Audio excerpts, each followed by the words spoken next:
एक बड़ी खबर से बुलेटिन की शुरुआत करेंगे। दिल्ली एनसीआर समेत हरियाणा में बरसात। दिल्ली नोएडा में बरसात की वजह से जाम की स्थिति बनी हुई है।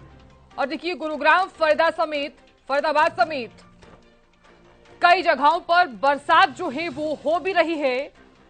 हालांकि नोएडा में बरसात की वजह से जाम की स्थिति बनी हुई है और दिल्ली एनसीआर समेत हरियाणा में बरसात।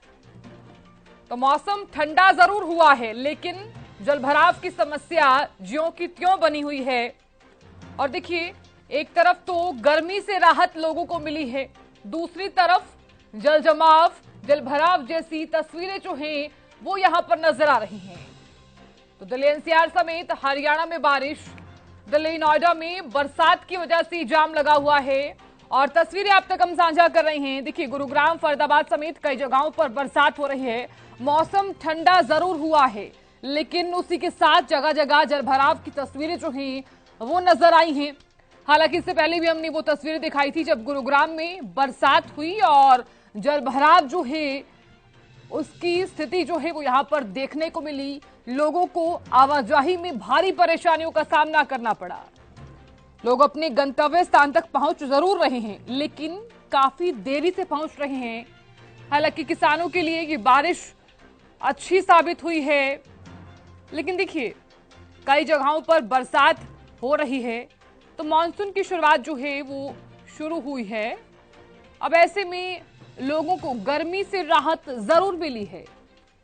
राहत मिलने के साथ साथ आफत जो है वो ये बारिश साबित हो रही है। जल निकासी ना होने की वजह से कई इलाकों में भी इसी तरह की तस्वीरें नजर आई। लोग यहां पर परेशान नजर आए। हालांकि सब्जियों के रेट में भी इजाफा कर दिया गया है। तो बरसात हो रही है और तस्वीरें भी आप तक हम साझा कर रहे हैं। खबर पर ज्यादा जानकारी के साथ मेरे सहयोगी संजय जुड़ गए हैं। संजय, दिल्ली एनसीआर समेत हरियाणा में बरसात हो रही है, फिलहाल इस वक्त कैसा मौसम है?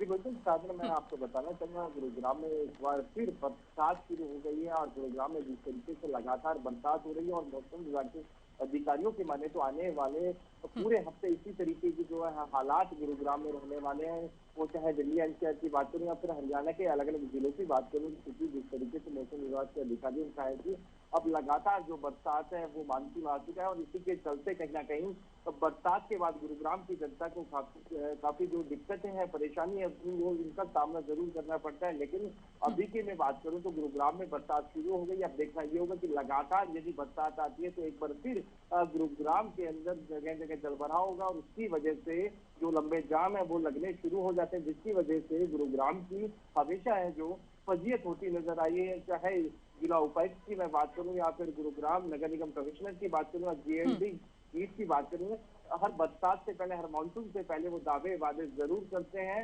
हाल ही में जिला उपायुक्त ने एक बैठक ली थी जिसमें कि 16 नोडल ऑफिसर हैं वो भी तैनात किए थे, लेकिन उसके बावजूद बरसात हुई और उसके बाद एक बार फिर गुरुग्राम की सड़कों पे जो जलभराव था वो देखने को मिला, लंबा जो जाम है वो देखने को मिला। अब देखना ये होगा कि उन 16 नोडल अफसर के खिलाफ जिला प्रशासन क्या कार्रवाई करता है, क्योंकि जिस तरीके से 16 जो नोडल अफसर खड़े किए यानी कि नियुक्त किए गए थे, उनकी यही ड्यूटी थी कि अलग अलग जो है जोन के अंदर उनको तैनात किया गया था कि उस जोन के अंदर यदि जलभराव होता है तो उसकी जवाबदेही इस नोडल अफसर की होगी। लेकिन उसके बावजूद भी गुरुग्राम की सड़कों पे लगातार जो जलभराव है वो देखने को मिल रहा है। और क्योंकि अभी गनीमत ये रही क्योंकि अभी 11 बजे का समय है, क्योंकि यदि यही बरसात सुबह 9 बजे के करीब होती तो कहीं ना कहीं गुरुग्राम की सड़कों पर एक बार फिर लंबा जाम देखने को मिल सकता था और जलभराव जैसी समस्याओं से लोगों को जूझना पड़ता। लेकिन गनीमत ये रही कि पीक आवर्स के बाद ये बरसात शुरू हुई। अब यदि इस तरीके से लगातार बरसात जारी रही तो अगले 1 से 1.5 घंटे के अंदर गुरुग्राम की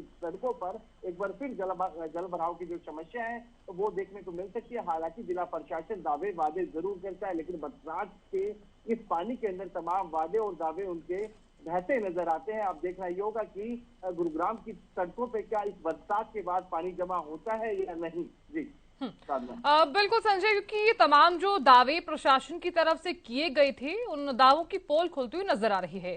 संजय, इस पे सवाल ये उठता है कि बरसात हो रही है लेकिन किसानों के लिए क्या प्रभाव यहां पर दिखाई दे रहा है? किसानों के खेत में क्या कुछ प्रभाव दिखाई दे रहा है, क्योंकि धान का सीजन चल रहा है?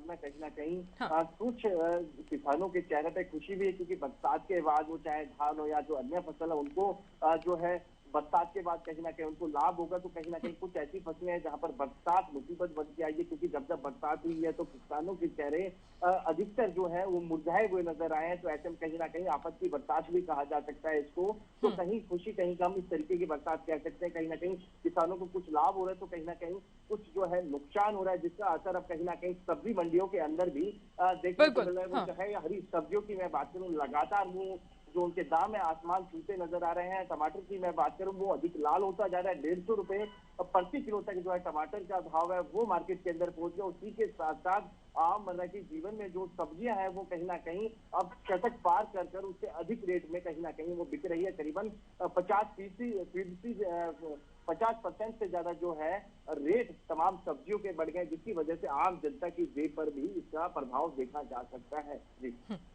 चलिए संजय, बहुत शुक्रिया पूरी जानकारी देने के लिए और खबर पर नजर बनाए रखने के लिए, बहुत शुक्रिया। तो देखिए, मेरे सहयोगी ने भी जानकारी दी है कि यहाँ पर किसानों के चेहरे खिले हुए नजर आए, लेकिन दूसरी तरफ कुछ किसानों के चेहरे मुरझाए हुए नजर आए, क्योंकि देखिए तमाम सब्जियों की रेट में इजाफा कर दिया गया है। इधर जलभराव की समस्या देखी गई, क्योंकि लोगों को अपने गंतव्य स्थान तक पहुंचने के लिए काफी देरी का सामना करना पड़ रहा है। काफी देर से वो ऑफिस पहुंच रहे हैं और काफी देरी के साथ अगर उन्हें कहीं जाना है तो वो देरी का सामना उन्हें करना पड़ रहा है।